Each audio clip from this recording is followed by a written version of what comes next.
In this video, we're going to explore several tips and techniques to help you navigate and take a division of ARE 5.0. All 6 ARE 5.0 divisions are organized the same way, varying only in the number of items and testing time. Each division includes individual or discrete items, case study items, and pretest items. The number of items varies depending on the size of the division. For details, read the ARE 5.0 guidelines. Pretest items are included on all divisions, so NCARB can collect statistics and determine if they should be used in the future. They are distributed randomly throughout the exam, but are unscored and have no impact on your overall results. You will have no way of knowing which items are pretest items, so approach all items as if they will affect your score. You'll see all 4 ARE 5.0 item types throughout the exam. All scored items are worth 1 point each, including each case study item. While it is important to answer everything, it is also important not to spend too long on one question. You can always mark an item for review and return to it later.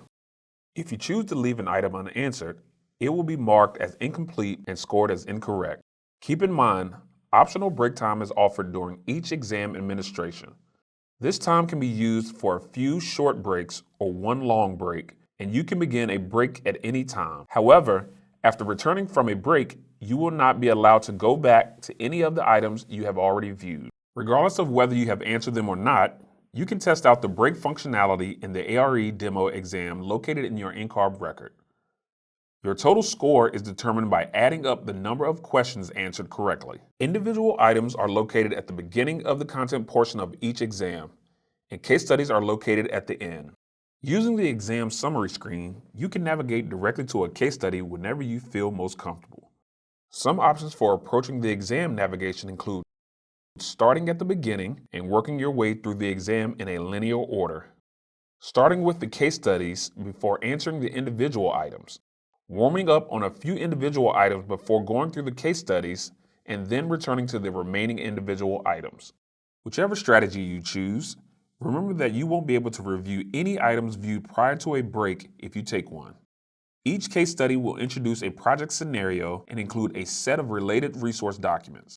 The resources will vary depending on the division, but additional time has been built into the test so you can familiarize yourself with the documents before you answer the related items. NCARB recommends using one of 2 approaches to case study resources. The first approach is to spend some time going through each of the resources before looking at any related items so you know what types of information are contained in each resource. You can take notes on the resources using your whiteboard. A second approach is to quickly familiarize yourself with each resource and then jump into the items, referring back to the resources as each item requires. Whichever approach you use, remember that you won't need to read every word of every resource. If you attempt to do this, you may run out of time. To recap, remember all items are worth 1 point. Answer all items as if they will count. Your total score is determined by adding up the number of items answered correctly. You can take case studies at any point during your test. Budget your time wisely. You cannot review previously seen items after a break. Comments? Questions? Let us know. Be sure to check out the ARE 5.0 community for expert advice and tips from fellow candidates. And for more information about the content covered in each division and tips on navigating the exam interface, please watch our other ARE 5.0 test prep videos.